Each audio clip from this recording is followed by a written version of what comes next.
ভারতের কর্ণাটক রাজ্য সরকারের বিরুদ্ধে অন্তত ৪০০ মুসলিম পরিবারকে রাতারাতি গৃহহীন করার অভিযোগ উঠেছে। রাজ্যের রাজধানী বেঙ্গালুরুতে প্রায় ২০০টি ঘর গুড়িয়ে দেওয়ার ফলে শত শত মুসলিম পরিবার মাথা গোঁজার ঠাঁই হারিয়েছে। খবর ইন্ডিয়া টুডের।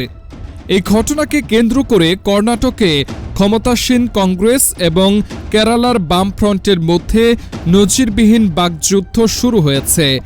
বিরোধীদের দাবি, উত্তর ভারতে ভারতীয় জনতা পার্টি বিজেপির বিতর্কিত বুলডোজার রাজ এখন কর্ণাটকের কংগ্রেস সরকারও অনুসরণ করছে।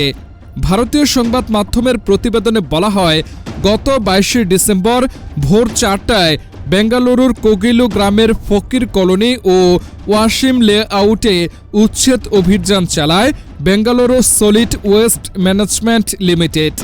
বেঙ্গালুরুতে বছরের এই সময়টায় প্রচণ্ড শীত বিরাজ করছে। এমন এক সময়ে ৪০০ মুসলিম পরিবারকে বাস্তুচ্যুত করল কংগ্রেস। ক্ষতিগ্রস্ত বাসিন্দাদের দাবি, তারা প্রায় ২৫ বছর ধরে ওই এলাকায় বসবাস করছে। তাদের প্রত্যেকের কাছে বৈধ আধার কার্ড এবং ভোটার আইডি রয়েছে। কোনো আগাম নোটিশ ছাড়াই পুলিশ তাদের জোরপূর্বক বের করে দিয়েছে। অনেক পরিবার তাদের প্রয়োজনীয় নথিপত্র এবং আসবাবপত্র সরিয়ে নেওয়ারও সময় পায়নি। এই ঘটনার প্রতিবাদে সবচেয়ে সোচ্চার হয়েছেন কেরালার মুখ্যমন্ত্রী পিনরাই বিজয়ন।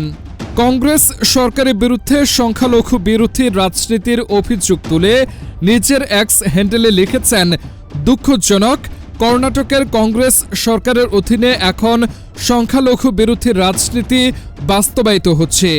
কোনো সরকার ভয় এবং পাশবিক শক্তির মাধ্যমে শাসন করলে সাংবিধানিক মূল্যবোধ ও মানবিক মর্যাদা ভুলুণ্ঠিত হয়।